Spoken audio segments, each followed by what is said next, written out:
Mari kita berdoa. Kami berdoa Bapa, berdoa untuk anak-anak kami, berdoa untuk setiap diri kami. Kami rindu pada waktu ini Engkau boleh pimpin mereka dan kami di dalam pemberitaan firman. Kami rindu Roh Kudus-Mu boleh bekerja di dalam hati dan pikiran mereka dan kami. Sehingga ketika firman disampaikan, firman boleh menjadi kebenaran yang tertanam di dalam pikiran dan hati kami, di dalam kehidupan kami, yang berkuasa untuk membentuk kami di dalam iman kepada Kristus dan membentuk karakter kami dan membawa satu kehidupan yang ada di dalam penundukan akan Tuhan dan kehidupan yang meninggikan Kristus senantiasa dalam hidup kami. Tolong sertai Bapa untuk guru-guru sekolah minggu dan hamba-Mu yang menyampaikan firman. Pimpin di dalam pelayanan yang kami lakukan hari ini. Taruh firman-Mu di dalam mulut kami, hati kami. Taruh apa yang Engkau sendiri ingin sampaikan kepada anak-anak kami dan diri kami. Sehingga ketika kami mendengar firman, kami boleh sungguh melihat Engkau hadir. Ada kebenaran yang kami boleh terima. Ada petunjuk, ada terang yang Tuhan ingin kami jalankan dalam kehidupan kami. Dan terutama kami boleh menyadari ada Tuhan yang senantiasa hadir di dalam ibadah kami dari minggu demi minggu. Dan firman Tuhan saja yang dikabarkan dari mimbar. Ya, kami boleh makin bertumbuh di dalam kasih kepada Tuhan di dalam Kristus dan pengenalan akan Tuhan melalui firman Kristus Yesus. Kami serahkan kembali ya Bapa waktu berikut ini, dan di dalam nama Tuhan Yesus kami berdoa. Amin. Hari ini kita akan membahas dari Kisah Rasul pasal 8. Kisah Rasul pasal 8 mulai dari ayat 26 sampai dengan ayat yang ke-40. Kita akan membaca keseluruhan dari ayat ini. Silakan Bapak Ibu bisa menyimak dan saya akan membacakannya bagi kita semua. Kisah Rasul pasal 8 ayat 26 sampai dengan ayat yang ke-40. Sida-sida dari tanah Ethiopia. Kemudian berkatalah seorang malaikat Tuhan kepada Filipus, katanya, "Bangunlah dan berangkatlah ke sebelah selatan menurut jalan yang turun dari Yerusalem ke Gaza. Jalan itu jalan yang sunyi." Lalu berangkatlah Filipus, adalah seorang Ethiopia, seorang sida-sida, pembesar dan kepala perbendaharaan Sri Kandake, ratu negeri Ethiopia yang pergi ke Yerusalem untuk beribadah. Sekarang orang itu sedang dalam perjalanan pulang dan duduk dalam keretanya sambil membaca kitab Nabi Yesaya. Lalu kata Roh kepada Filipus, "Pergilah ke situ dan dekatilah kereta itu." Filipus segera ke situ dan mendengar sida-sida itu sedang membaca kitab Nabi Yesaya. Kata Filipus, "Mengertikah Tuan apa yang Tuan baca itu?" Jawabnya, "Bagaimanakah aku dapat mengerti kalau tidak ada yang membimbing aku?" Lalu ia meminta Filipus naik dan duduk di sampingnya. Nas yang dibacanya itu berbunyi seperti berikut. Seperti seekor domba ia dibawa ke pembantaian, dan seperti anak domba yang keluh di depan orang yang menggunting bulunya, demikianlah ia tidak membuka mulutnya, dan dalam kehinaannya berlangsunglah hukumannya. Siapakah yang akan menceritakan asal usulnya? Sebab nyawanya diambil dari bumi. Maka kata sida-sida itu kepada Filipus, "Aku bertanya kepadamu tentang siapakah nabi berkata demikian, tentang dirinya sendiri atau tentang orang lain?" Maka mulailah Filipus berbicara dan bertolak dari nas itu. Ia memberitakan Injil Yesus kepadanya. Mereka melanjutkan perjalanan mereka dan tiba di suatu tempat yang ada air. Lalu kata sida-sida itu, "Lihat, di situ ada air. Apakah halangannya jika aku dibaptis?" Saud Filipus, "Jika Tuan percaya dengan segenap hati, boleh." Jawabnya, "Aku percaya bahwa Yesus Kristus adalah anak Allah." Lalu orang Etiopia itu menyuruh menghentikan kereta itu. Dan keduanya turun ke dalam air, baik Filipus maupun sida-sida itu. Nah, Filipus membaptis dia, dan setelah mereka keluar dari air, Roh Tuhan tiba-tiba melarikan Filipus, dan sida-sida itu tidak melihatnya lagi. Ia meneruskan perjalanannya dengan sukacita, tetapi ternyata Filipus ada di Asdod. Ia berjalan melalui daerah itu dan memberitakan Injil di semua kota sampai ia tiba di Kaisarea. Bapak Ibu Saudara yang kasih Tuhan, hari ini kita akan lebih fokus kepada satu pertanyaan yang sida-sida itu ajukan kepada Filipus. Dan pertanyaan itu adalah, lihat di situ ada air, apakah halangannya jika aku dibaptis? Jadi melalui pertanyaan ini ada satu keinginan dari sida-sida Etiopia itu untuk menerima baptisan pada hari itu dan saat itu juga. Siapa yang menjadi sida-sida Etiopia ini? Tentunya kalau Bapak Ibu tanya ini, kita ada sedikit diberikan pengertian tentang siapa dia, yaitu yang pasti dia adalah orang yang sangat penting di dalam kerajaan Ratu Kandake tersebut. Dan ini membuat dia adalah orang yang ketika datang ke Yerusalem untuk mengikuti ibadah, dia adalah orang yang kita juga bisa kenal sebagai orang yang percaya kepada Tuhan di dalam kehidupannya. Walaupun mungkin mereka adalah orang yang dari bangsa yang berbeda. Mereka adalah orang yang memiliki Allah yang berbeda dengan orang-orang Israel. Tetapi kelihatannya sida-sida ini memiliki iman seperti yang dimiliki oleh orang-orang Yahudi. Itu supaya dia menempuh perjalanan begitu jauh untuk menuju ke Yerusalem demi untuk menerima atau beribadah kepada Tuhan setiap tahunnya seperti itu. Nah, di dalam perjalanan itu Alkitab mencatat bahwa dia ada satu pergumulan yang terjadi. Di dalam perjalanan itu apa yang menjadi pergumulan? Dia ternyata memegang sebuah kitab. Sebenarnya itu bukan kitab, tetapi itu adalah sebuah gulungan. Kita sekarang adalah kitab. Tapi pada waktu itu mereka adalah gulungan-gulungan seperti itu. Dan gulungan yang ia pegang adalah potongan dari kitab Yesaya. Nah, pada waktu dia dalam perjalanan pulang dari Yerusalem ke tempatnya berasal, dia kemudian membaca satu nas yang ditulis di dalam kitab ini seperti seekor domba. Ia dibawa ke pembantaian dan seperti anak domba yang keluh di depan orang yang menggunting bulunya. Demikianlah ia tidak membuka mulutnya. Dalam kehinaannya berlangsunglah hukumannya. Siapakah yang akan menceritakan asal usulnya? Sebab nyawanya diambil dari bumi. Nah, Bapak Ibu, ketika membaca bagian ini, Alkitab mau memberitahu kita ada beberapa prinsip di sini. Pertama adalah dia membaca kitab, dia tidak mengerti. Tetapi pada waktu kita diberitahu dia membaca kitab, dia tidak mengerti mengenai perkataan dari Nabi Yesaya ini. Itu tidak menjadikan dia sebagai orang yang tidak beribadah kepada Tuhan. Jadi yang pertama adalah siapa sida-sida ini? Orang yang beribadah kepada Tuhan dalam hidup mereka. Dia. Tapi yang kedua adalah dia adalah orang yang juga rajin di dalam mempelajari firman atau membaca firman Tuhan. Tetapi pada waktu dia membaca firman, dia tidak mengerti apa yang dinyatakan oleh firman itu kepada diri dia. Tapi ada aspek yang ketiga. Ketika dia di dalam kondisi yang tidak mengerti itu, ada satu kerinduan dan keinginan dalam hati dia untuk mau mencari tahu apa yang menjadi makna daripada firman itu dalam hidup mereka atau hidup diri dia. Nah, Bapak Ibu Saudara yang kasih Tuhan, ini adalah 3 hal yang kita perlu lihat dalam kehidupan kita. Kenapa ini menjadi sesuatu yang kita perlu lihat?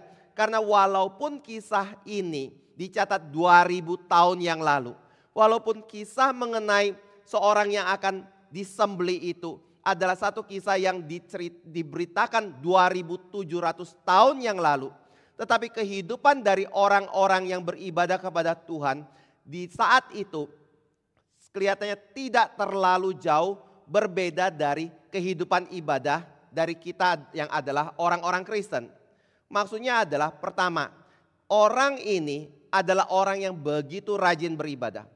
Dia berani menempuh jalan yang beratus-ratus kilometer, mungkin beribu kilometer untuk pergi dari tempatnya menuju ke Yerusalem. Dan ketika dia tiba di situ, yang terjadi apa? Dia menjalankan ritual agama yang dituntut oleh orang-orang Yahudi atau Tuhan di dalam kehidupan umat Yahudi tersebut. Tetapi anehnya adalah ketika dia menjalankan ritual itu, dia tidak mengerti esensi dari ibadah yang ia lakukan. Nah, Bapak Ibu Saudara yang kasih Tuhan, ini pentingnya di mana? Kita sebagai orang Kristen pada zaman ini seringkali hanya memperhatikan apa yang sebenarnya tidak terlalu esensi. Maksudnya adalah kita tahu tiap minggu saya harus berbakti kepada Tuhan. Kita tahu tempat berbakti itu ada di dalam gereja, seperti itu gedung gereja. Dan pada waktu kita tanya, di mana saya harus berbakti kepada Tuhan? Yang kita tahu kadangkala adalah tempat di mana saya biasa pergi ke situ. Atau tempat yang memiliki gedung yang bagus di situ. Atau tempat yang cukup merepresentasikan orang Kristen di dalam beribadah kepada Tuhan.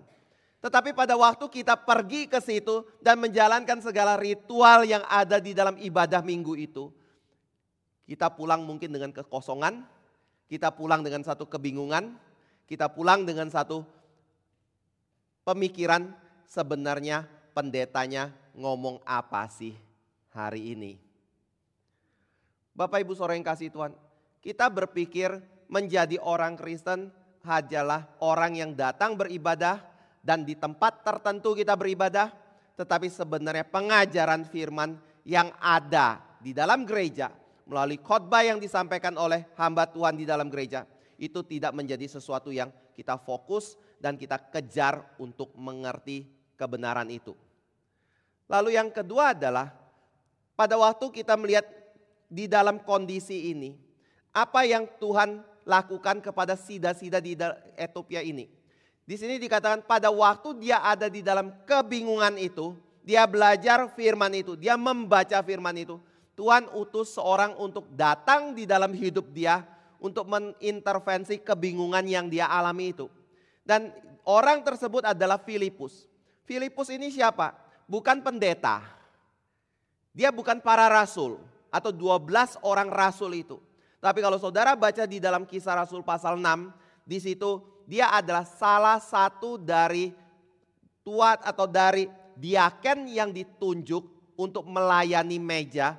Karena pada waktu itu ada perselisihan antara janda dari orang-orang Yahudi dengan janda Kristen dari orang-orang bukan Yahudi. Saat itu para rasul mengalami kewalahan untuk melayani mereka, sehingga ditunjuklah para diaken untuk membantu pelayanan itu. Dan Filipus adalah salah satu dari diaken itu. Lalu Tuhan memanggil Filipus untuk pergi ke jalanan itu untuk bertemu dengan seorang yang merupakan sida-sida dari Etiopia ini. Bapak Ibu Saudara yang kasih Tuhan, apa makna dari sini? Maknanya adalah satu hal, walaupun mungkin di sini Filipus bukan bagian dari 12 rasul, tetapi kita mengerti satu hal, pada waktu Tuhan memilih kita, waktu Tuhan menebus kita dan menjadikan kita umatnya di dalam Kristus Yesus, kita harus mengerti ada orang-orang tertentu yang Tuhan akan panggil dan tempatkan di dalam gerejanya untuk memperhatikan iman saudara, untuk mendidik saudara di dalam kebenaran, untuk membantu saudara untuk mengerti firman Tuhan di dalam hidup saudara. Saya percaya ini adalah hal yang penting karena seringkali di dalam zaman sekarang dengan satu media yang begitu luas atau begitu berkembang dengan pesat sekali, kita berpikir bahwa kita dengan diri kita sendiri, kemampuan diri kita sendiri, pengertian kita sendiri, bijaksana kita sendiri, kita bisa belajar sendiri firman Tuhan. Saya enggak menampik ini adalah kalimat yang benar, karena Alkitab ada berbicara seperti ini. Pada waktu Roh Kudus diberikan kepada diri kita ketika kita percaya kepada Tuhan, maka pada waktu itu Roh Kudus akan menolong kita untuk mengerti kebenaran-kebenaran Tuhan dalam hidup kita. Tetapi Bapak Ibu Saudara yang kasih Tuhan, kita tidak pernah boleh mengabaikan ada bagian lain dari firman Tuhan yang Tuhan nyatakan kepada diri kita juga.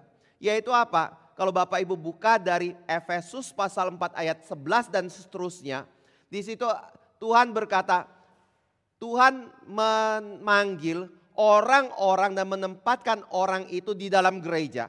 Lalu siapa orang-orang yang Tuhan panggil dan tempatkan mereka di dalam gereja itu? Mereka adalah para rasul, mereka adalah para nabi, mereka adalah pemberita Injil, mereka juga adalah gembala-gembala dan pengajar-pengajar. Nah, di dalam tradisi gereja kita mengerti bahwa nabi dan rasul sudah tidak ada lagi ketika kitab suci kita sudah diselesaikan di dalam pewahyuannya. Lalu yang ada tersisa di dalam gereja mulai dari gereja mula-mula sampai Yesus Kristus datang kedua kali adalah para penginjil, para gembala, para pengajar yang Tuhan terus panggil dari zaman ke zaman dan Tuhan tempatkan di dalam gereja. Lalu pada waktu Tuhan memanggil mereka, apa yang menjadi tujuan Tuhan memanggil mereka? Kalau Bapak Ibu baca di dalam ayat yang berikutnya adalah di dalam ayat 12, itu untuk memperlengkapi orang-orang kudus bagi pekerjaan pelayanan, bagi pembangunan tubuh Kristus. Sampai kita semua telah mencapai kesatuan iman dan pengetahuan yang benar tentang anak Allah, kedewasaan penuh dan tingkat pertumbuhan yang sesuai dengan kepenuhan Kristus. Kalau diteruskan, intinya adalah kita tidak menjadi anak-anak lagi, kita tidak diombang-ambingkan oleh berbagai pengajaran dan permainan palsu manusia, tapi kita bisa berpegang teguh kepada kebenaran di dalam kasih, kita bertumbuh di dalam segala arah menuju kepada Dia. Bapak Ibu Saudara yang kasih Tuhan, ayat ini mau mengatakan satu sisi semua orang Kristen memiliki Roh Kudus. Satu sisi semua orang yang memiliki Roh Kudus diberikan satu anugerah untuk bisa mengerti firman karena ada Roh Kudus yang akan memimpin mereka untuk mengerti firman. Tetapi di sisi lain Tuhan juga memberikan kepada kita orang-orang tertentu di dalam gereja, orang-orang yang diperlengkapi dengan pengertian firman untuk melayani Tuhan dan untuk mendidik di dalam kebenaran. Nah, pertanyaannya adalah kenapa ada dua hal ini? Bapak Ibu Saudara yang kasih Tuhan, saya lihat tujuannya adalah supaya kita di dalam gereja mengerti kebenaran, dan untuk bisa mengerti kebenaran kita perlu belajar mengikuti otoritas yang Tuhan panggil dan tempatkan di dalam gereja Tuhan. Tetapi pada waktu kita mengikuti otoritas dari orang-orang yang ditempatkan di dalam gereja Tuhan, yang sungguh-sungguh belajar firman Tuhan, Alkitab juga berkata ada Roh Kudus yang diberikan di dalam diri kita untuk membawa kita mengerti kebenaran. Artinya apa? Pertama adalah tanpa pekerjaan dari Roh Kudus kita tidak mungkin bisa mengerti kebenaran. Tapi yang kedua adalah pada waktu kita mendengar firman yang disampaikan oleh pendeta, itu berarti kita juga memiliki satu tanggung jawab untuk menguji, untuk melihat, untuk mendalami apakah yang disampaikan oleh pendeta itu adalah kebenaran yang bersumber dari Tuhan atau tidak. Saya pernah bicara enggak di sini atau di tempat lain saya bicara ya.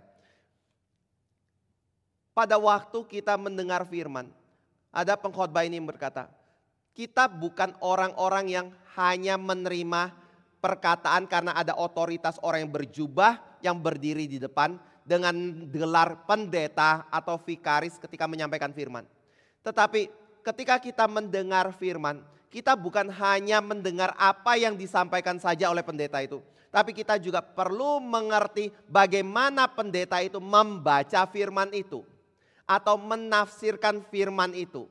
Atau membedah kitab suci. Nah, ini menjadi satu contoh yang diberikan oleh jemaat yang ada di Berea. Bapak Ibu Saudara yang kasih Tuhan, pada waktu Paulus berjalan menginjili di dalam misi penginjilan yang dia lakukan, maka dia pernah mampir di Tesalonika. Lalu setelah dari Tesalonika dia mampir di Berea. Dan pada waktu dia mampir di Berea, Alkitab mengatakan Paulus memberitakan tentang Mesias.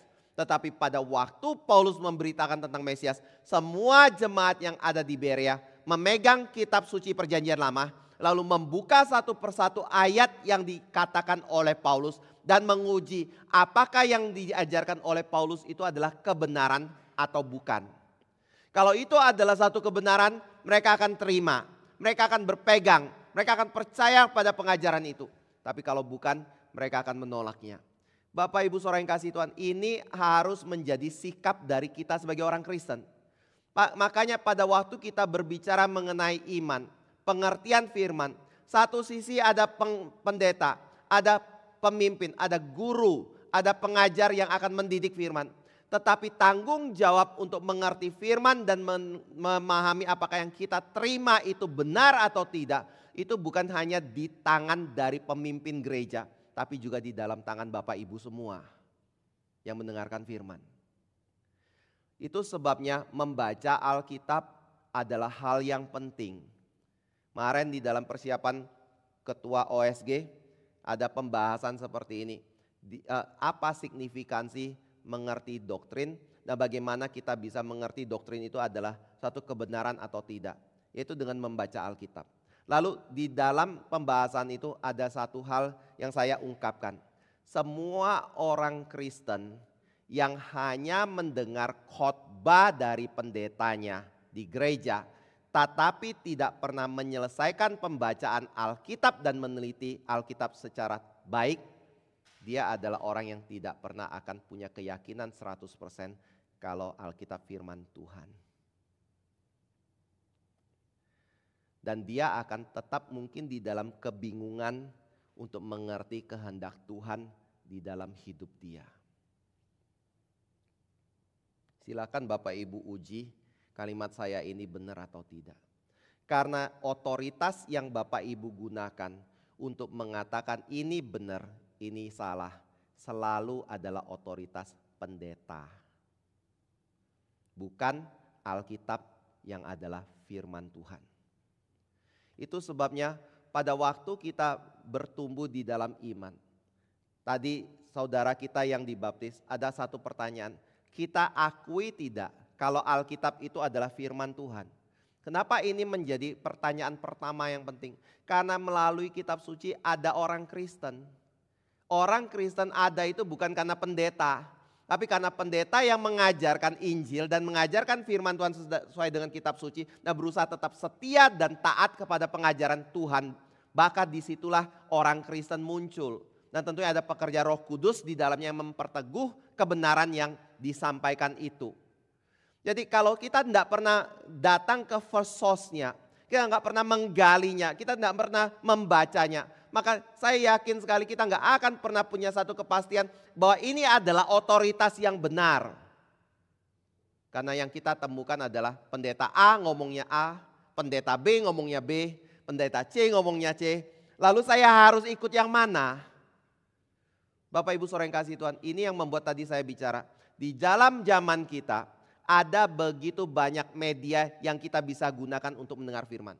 Tapi kalau kita tidak pernah mau menggabungkan diri kita di dalam satu gereja lokal tertentu, Bapak Ibu akan memilih-milih firman yang didengar, memilih-milih pengkhotbah yang menyampaikan firman atau menyampaikan pengajaran itu, memilih-milih mana yang cocok dengan saya, mana yang tidak cocok dengan saya. Kira-kira ada kebenaran tidak? Kebenarannya bukan Alkitab, tapi kebenarannya adalah diri saya punya pemikiran, punya pertimbangan, punya pendapat. Itu adalah kebenarannya. Dan itu bukan kebenaran. Jadi ada satu bahaya di dalam zaman kita. Kita pikir kapan kita mau dengar firman, saya bisa. Dan kita pikir dengan begitu, saya tidak perlu mengikatkan diri saya di dalam satu komunitas gereja lokal tertentu. Tidak perlu menundukkan diri saya di bawah otoritas dari sebuah gereja tertentu yang sungguh-sungguh mendidik kebenaran. Itu akan membuat kita ada di dalam bahaya yang sangat besar. Nah, aspek ketiga yang kita bisa lihat juga di dalam bagian ini bukan hanya dia adalah orang yang beribadah tanpa pengertian. Bukan hanya bicara tentang Tuhan telah mengutus orang-orang tertentu dan memanggil orang tertentu untuk memperlengkapi kita di dalam segala kebenaran yang Tuhan nyatakan bagi diri kita. Tetapi ada aspek ketiga ini, yaitu ketika kita percaya kepada Kristus. Ketika kita dipilih oleh Tuhan, ditebus di dalam Kristus, maka ada satu kerinduan di dalam hati kita. Yang pertama adalah kita ingin tahu kebenaran. Yang kedua adalah kita ingin diri kita dibaptis. Tadi saya bicara ada dua ya. Ingin tahu kebenaran dan ingin diri kita dibaptis. Nah, mengapa ingin tahu kebenaran? Apakah ini adalah satu keharusan atau tidak di dalam hidup orang Kristen? Kenapa saya tanya ini? Karena banyak orang Kristen berpikir dalam hidupnya, jadi orang Kristen itu nggak perlu terlalu fanatik. Jadi orang Kristen tidak perlu terlalu dalam mengerti Alkitab. Jadi orang Kristen nggak usah sekolah teologi. Sekolah teologi adalah untuk pendeta dan penginjil atau vikaris. Saya adalah orang Kristen biasa. Saya cukup dengar khotbah tiap minggu. Sekali-kali atau tiap pagi saya baca Alkitab saja. Itu sudah cukup bagi diri saya. Menjadi orang Kristen adalah orang yang gak perlu terlalu dalam untuk mengerti kitab suci. Betulkah? Atau bahkan yang lebih parah adalah menjadi orang Kristen saya cukup tahu Yesus adalah Tuhan dan Juru Selamat. Selain itu Allah Tritunggal. Selain Allah Tritunggal dan Yesus Juru Selamat apa lagi? Kebaktian di hari Minggu. Lalu apa lagi? Nggak tahu. Bapak Ibu Saudara yang kasih Tuhan, ini opsi bukan? Saya bilang bukan. Kenapa bukan? Kalau Bapak Ibu lihat di dalam kitab suci, misalnya Matius pasal 5, khotbah di bukit. Apa yang Tuhan Yesus katakan berkaitan dengan orang yang percaya dan kebenaran? Salah satu ucapan bahagia yang Yesus katakan adalah berbahagialah orang yang lapar dan haus akan kebenaran. Lalu yang kedua adalah Bapak Ibu bisa lihat Roma pasal 12 ayat 1 dan 2. Di dalam Roma 12 ayat 1 dan 2 bicara tentang apa? Pasal 1 sampai 11 bicara mengenai dasar iman kita. Kenapa kita perlu percaya kepada Kristus dan seterusnya begitu. Tapi di dalam ayat pasal 12 dikatakan, karena itu saudara-saudara demi kemurahan Allah aku menasihatkan kamu supaya kamu mempersembahkan tubuhmu sebagai persembahan yang hidup, yang kudus dan yang berkenan kepada Allah. Itu adalah ibadahmu yang sejati. Janganlah kamu menjadi serupa dengan dunia, tetapi berubahlah oleh pembaruan budimu. Sehingga kamu dapat membedakan manakah kehendak Allah, apa yang baik, yang berkenan kepada Allah dan yang sempurna. Bagaimana kita bisa tahu yang baik, yang berkenan kepada Allah dan yang sempurna itu? Paulus berkata, pertama-tama kita harus mengalami pembaharuan budi. Pengertian firman kita harus bertumbuh. Baru bisa ada pengertian mana yang benar, mana yang salah. Mana yang berkenan kepada Allah dan mana yang tidak berkenan kepada Allah. Tapi ada satu ayat lagi yang tentunya banyak ayat yang lain, tapi saya ajak saudara lihat satu lagi. Dalam Kolose 3 ayat 10. Di dalam Kolose 3 ayat 10, Paulus juga kembali menekankan kepada kita, kalau kita adalah orang yang percaya kepada Kristus, maka ada pekerjaan Roh Kudus yang akan Roh Kudus kerjakan dalam hidup kita, yaitu dan telah mengenakan manusia baru yang terus-menerus diperbaharui untuk memperoleh pengetahuan yang benar menurut gambar kaliknya. Artinya adalah pada waktu kita sudah diperbaharui, kita menjadi milik Allah di dalam Kristus. Kita adalah orang yang percaya kepada Kristus. Maka Roh Kudus yang Tuhan berikan di dalam diri kita akan membuat kita terus diperbaharui di dalam kebenaran atau di dalam pengetahuan yang benar akan firman Tuhan. Jadi kondisinya kayak gini. Saya dulu benci firman, saya dulu tidak peduli dengan hal-hal yang rohani, saya dulu adalah orang yang hidupnya mengutamakan hal-hal dunia dan segala kesenangan dunia. Urusan Tuhan saya anggap tidak penting dalam hidup saya. Tapi suatu hari Roh Kudus bekerja di dalam diri saya, membawa saya melihat kepada salib Kristus, membuat saya mengenal kasih Tuhan melalui salib itu. Saya menjadi orang percaya, memberikan saya hati yang baru dalam diri saya. Hati yang baru itu apa? Hati yang mengasihi Tuhan. Dari tidak mengasihi menjadi mengasihi Tuhan. Dari tidak mengutamakan Tuhan menjadi mengutamakan Tuhan. Dari orang yang tidak mempedulikan kehendak Tuhan dan kebenaran Tuhan, sekarang bekerja untuk membawa kita mengerti kebenaran dan ingin mengenal Tuhan Allah melalui pengetahuan yang benar. Ini paham ya? Pertanyaan saya adalah, kalau saudara dikasih hati yang rindu firman, mungkin tidak hidup suam-suam kuku. Kalau saudara diberi hati yang sungguh-sungguh merindukan dan mengerti, orang yang berbahagia adalah orang yang lapar dan haus akan firman, mungkin tidak merasa cukup hanya dengan dengar khotbah minggu. Atau saudara berkata, saya cukup mengenal Yesus saja. Saya cukup mengenal Allah Tritunggal saja. Yang lain tidak terlalu penting. Bapak Ibu Saudara yang kasih Tuhan, tidak mungkin semua orang Kristen pasti ingin belajar. Kalau dia tidak mengerti, pasti ingin cari tahu pengertian itu dalam hidup mereka. Dan ada satu hal yang menarik adalah, saya lupa namanya siapa, dia ngomong kayak gini. Sebenarnya masalah kebingungan di dalam kehidupan dari orang yang mengatakan diri Kristen akan firman Tuhan, itu adalah sesuatu yang tidak akan terjadi di dalam hidup orang Kristen yang sungguh-sungguh sejati. Kebingungan akan pengajaran yang ada di dalam gereja itu hanya bagi orang Kristen yang tidak peduli dan tidak mau mencari kebenaran. Saya ulangi ya. Ini di aplikasi dari 2 Petrus 3 ayat 16. Pada waktu itu Petrus bicara kepada jemaatnya, di antara kamu ada guru-guru palsu. Orang-orang yang menyimpangkan pengajaran Paulus. Lalu Petrus bilang, memang saya tahu pengajaran Paulus itu tidak gampang. Ada banyak hal yang sulit di situ. Dan karena itu orang-orang tertentu kemudian mulai menafsir secara sembarangan, lalu kemudian mengajarkan secara sembarangan sehingga mengakibatkan kebinasaan. Bapak Ibu Saudara yang dikasihi Tuhan, siapa orang yang bingung itu? Khotbah ini bilang orang yang tidak sungguh-sungguh belajar firman.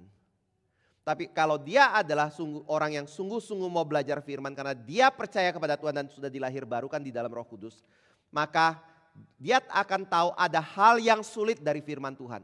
Tetapi dia tidak akan dibingungkan oleh berbagai pengajaran. Karena dia tahu yang benar itu seperti apa. Jadi ada aspek ketiga ini ya. Pada waktu kita ditebus oleh Kristus, Roh Kudus akan memberikan rasa ingin tahu. Rasa haus di dalam diri kita akan firman Tuhan. Dan yang kedua adalah saya akan memberi diri saya secara pasti untuk dibaptis. Nah, mengapa dibaptis? Hal pertama adalah karena baptisan itu adalah mandat dari Tuhan kita Yesus Kristus. Saudara bisa lihat itu di dalam Matius pasal 28 ayat 19 dan 20. Sebelum Yesus Kristus diangkat ke sorga, duduk di sebelah kanan Allah Bapa di hadapan 500 lebih dari orang Kristen pada waktu itu. Maka di situ Yesus bicara, pergi, jadikanlah semua bangsa muridku dan baptislah mereka di dalam nama Allah Bapa, Allah Anak dan Allah Roh Kudus.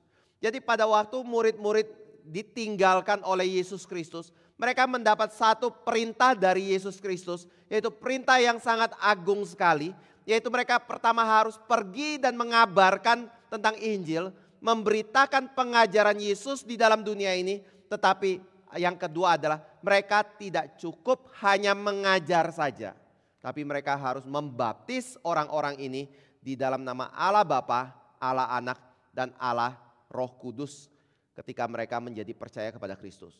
Jadi saya secara singkat mau bicara, kalau kita adalah orang-orang yang mengatakan percaya pada Yesus Kristus, kalau kita adalah orang-orang yang sudah diselamatkan dari perbudakan dosa, kalau kita sudah diselamatkan dari perbudakan dosa, sekarang hidup kita ada di dalam tangan siapa? Tangan siapa? Halo? Tangan siapa? Saya tanya ini di pemuda kemarin, semuanya diam. Kita seringkali pikir, oh kalau kita sudah dibebaskan dari dosa. Semula saya dibelenggu, diperbudak. itu seperti orang Israel yang diperbudak di Mesir. Lalu Tuhan membawa mereka keluar dari Mesir untuk menuju ke tanah perjanjian kayak gitu. Sekarang mereka jadi orang yang merdeka kan. Pertanyaannya adalah kalau dulu mereka harus tunduk di bawah kuasa dari Firaun. Di dalam tanah perjanjian di rumah mereka sendiri, di tanah yang Tuhan berikan kepada mereka, hukum siapa yang harus dijalankan? Kayak Indonesia, 17 Agustus merdeka, lalu setelah itu Indonesia mulai membuat undang-undang dasar sendiri. Lalu kemudian Indonesia membuat peraturan-peraturan dan cara kerja dan fungsi dari negara dan pemerintahan sendiri seperti itu. Indonesia mulai membuat kebijakan-kebijakan ekonomi sendiri seperti itu. Apakah begitu? Maksudnya adalah kalau dulu saya sudah diselamatkan di dalam perbudakan dosa, sekarang saya sudah dibebaskan dari perbudakan dosa, maka Yesus punya tujuan hanya memberi hidup kekal, tapi hidup saya di dunia adalah urusan saya.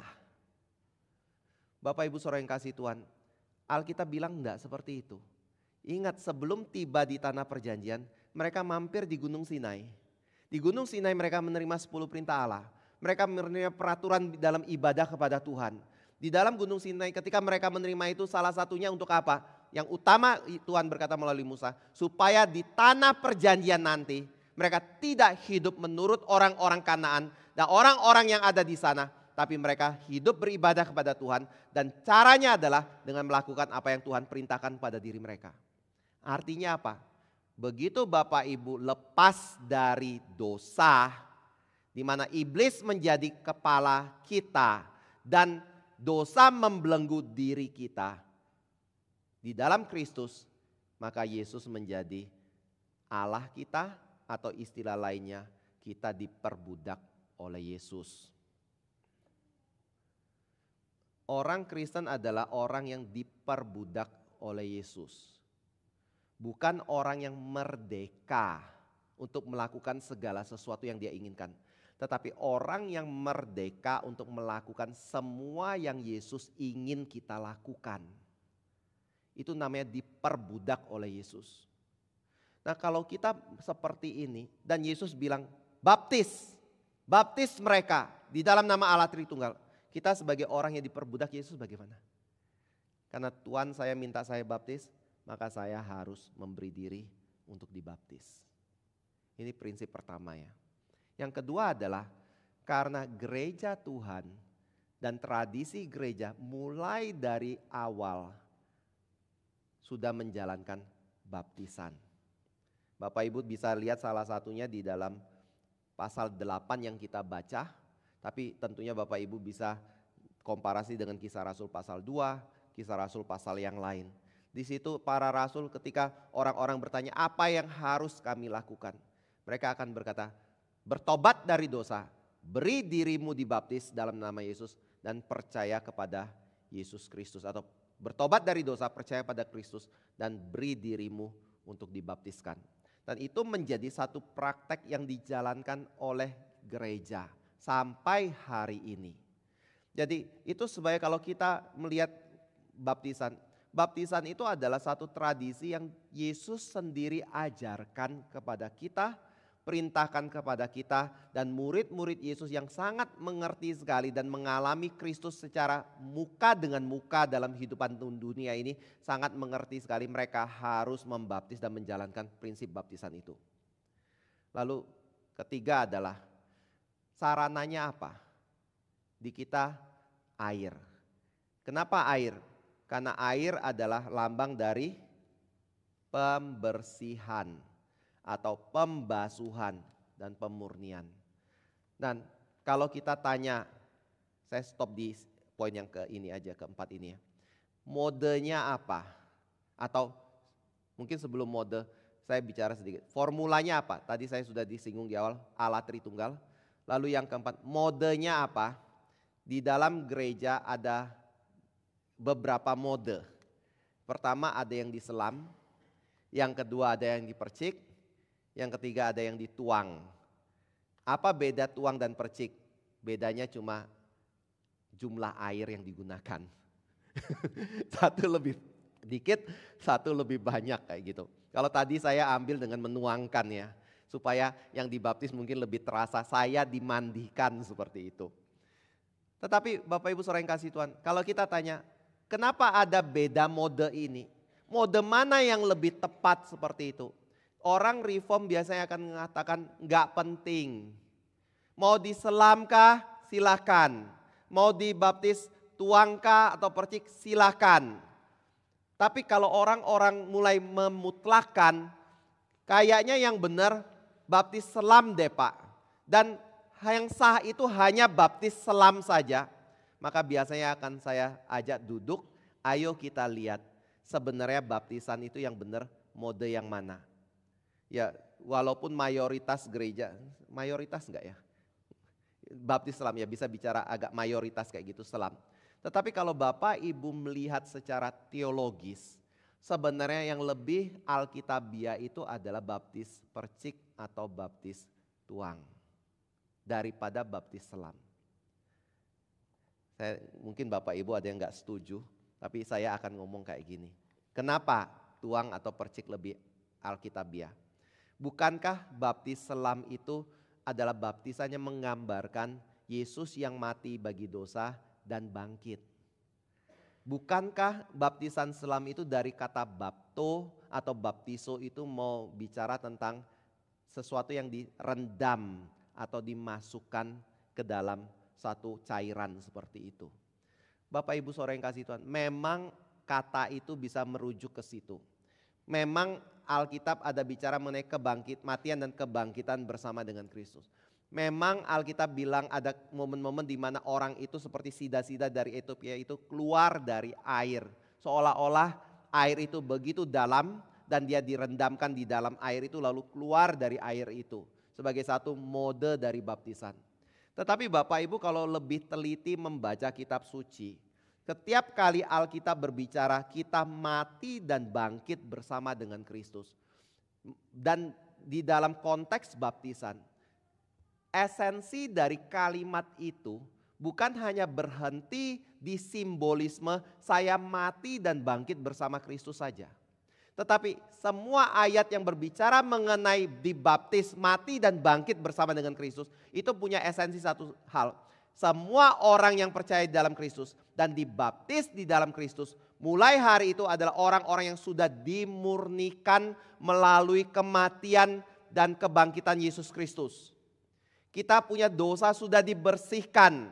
Hati kita sudah disucikan melalui pengorbanan yang Yesus kerjakan dalam hidup kita. Di atas kayu salib. Nah ini membuat air yang digunakan menjadi simbol dari pembersihan atau pembasuhan itu. Itu yang pertama. Yang kedua adalah pada waktu kita berbicara mengenai pembasuhan, prinsip dari pemurnian itu atau baptisan itu. Bapak Ibu harus tanya begini, siapa yang pertama-tama menjalankan baptisan? Yohanes Pembaptis kan? Lalu selain dari Yohanes Pembaptis pertama-tama yang menjalankan baptisan, Bapak Ibu juga harus tanya lagi di zaman Perjanjian Baru. Yohanes Pembaptis itu keturunan siapa? Keturunan siapa? Lewi kan? Lalu kalau Bapak Ibu tahu dia adalah keturunan Lewi, pertanyaan ketiga yang Bapak Ibu harus tanyakan adalah kira-kira Lewi ketika menjalankan prinsip pembasuhan di dalam zaman sebelum Yohanes Pembaptis, pembasuhannya itu seperti apa? Misalnya, saya ingin menyucikan gelas ini atau cawan ini. Maka cara saya bersihkan cawan ini bagaimana? Kalau perbendaharaan di dalam bait Allah itu harus menggunakan darah. Kalau saya menggunakan darah membersihkan cawan ini, bagaimana caranya saya membersihkannya? Mungkin dalam pikiran kita adalah saya bawa baskom darah domba atau darah lembu, masuk ke dalam kemah suci, lalu saya ambil cawan ini, saya cemplungkan ke dalam darah itu, saya keluarkan, maka dia sudah saya basuh begitu. Betul enggak? Jawabannya tidak.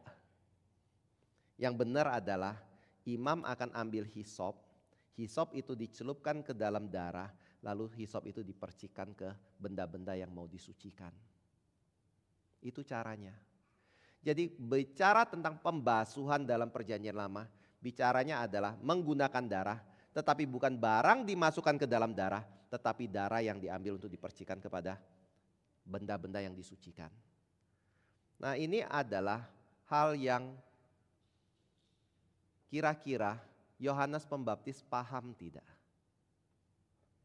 Kalau Yohanes Pembaptis paham, kira-kira dia akan menerapkan prinsip percik atau selam. Lalu hal yang keempat adalah pada waktu kita bicara tentang pembaptisan dengan menggunakan air, maka ada kalimat yang tadi saya sebutkan, Bapak Ibu ingat enggak? Saya membaptis engkau dengan air dalam nama Allah Tritunggal dengan menggunakan air sebagai apa? Tanda atau simbol dari atau melambangkan Roh Kudus turun ke atasmu. Bapak Ibu, kalau kita bicara baptisan selam itu menggambarkan Yesus yang mati dan bangkit dari kematian. Mohon tanya, menggambarkan Yesus yang atau Roh Kudus yang membaptis tidak? Saya kok ngerasa yang lebih tepat menggambarkan Roh Kudus yang membaptis itu adalah yang percik. Kenapa percik? Karena ketika Roh Kudus turun seperti pada waktu Yesus selesai dibaptis, dia turun dari atas ke bawah. Pengurapan itu adalah dari atas ke bawah. Kalau orang menggunakan minyak. Jadi itu sebabnya tadi kalau Bapak Ibu tanya, mode baptisan itu seperti apa? Satu sisi orang reform akan mengatakan enggak apa-apa mau selam, mau percik. Bukan di situ esensinya. Esensinya adalah di dalam formula Allah Tritunggal. Tetapi kalau Bapak Ibu mau bicara ngotot-ngototan secara teologis, kita sangat mengerti sekali prinsip teologis dalam kitab suci ada sinkronitas dari perjanjian lama sampai perjanjian baru. Yang namanya pemurnian, pembersihan, pembasuhan adalah darah dibawa kepada benda dengan cara memercikannya. Atau air dibawa kepada pribadi yang akan dibasuh dengan pemercikan atau tuang. Itu yang menjadi prinsip kita. Makanya di dalam gereja kita menjalankan prinsip baptisan melalui tuang atau melalui percik. Tapi sekali lagi saya harus tekankan, bukan modenya yang penting. Tetapi yang lebih penting adalah formula di dalam nama siapa kita dibaptiskan. Itu yang jauh lebih utama. Nah, saya kembali ke dalam bagian ini. Kalau Filipus atau bukan Filipus, Sida-sida dari Ethiopia itu bertanya bahwa lihat di situ ada air, apakah halangannya jika aku dibaptis? Ini seharusnya menjadi pertanyaan siapa? Saya lihat kalau kita betul-betul mengerti kita adalah milik Tuhan, maka itu harusnya menjadi pertanyaan kita. Saya sudah dibaptis atau belum? Adakah halangan yang seharusnya menghalangi saya untuk dibaptis? Bapak Ibu Saudara yang kasih Tuhan, orang Kristen seringkali terlalu banyak pertimbangan. Kalau Bapak Ibu baca surat Petrus adalah surat yang sangat lugas sekali untuk kita lakukan. Misalnya maksudnya gimana? Maksudnya kalau saya mau diselamatkan gimana? Percaya Yesus. Kita kadang suka tanya, percaya Yesus itu maksudnya apa? Lalu bagaimana saya bisa percaya Yesus dan segala macam? Intinya adalah kalau mau diselamatkan percaya Yesus. Kalau misalnya contoh lain, saya sudah percaya Yesus, lalu apa yang harus dilakukan? Baptis. Kita suka lagi tanya lagi kayak gini, baptisan di gereja apa ya?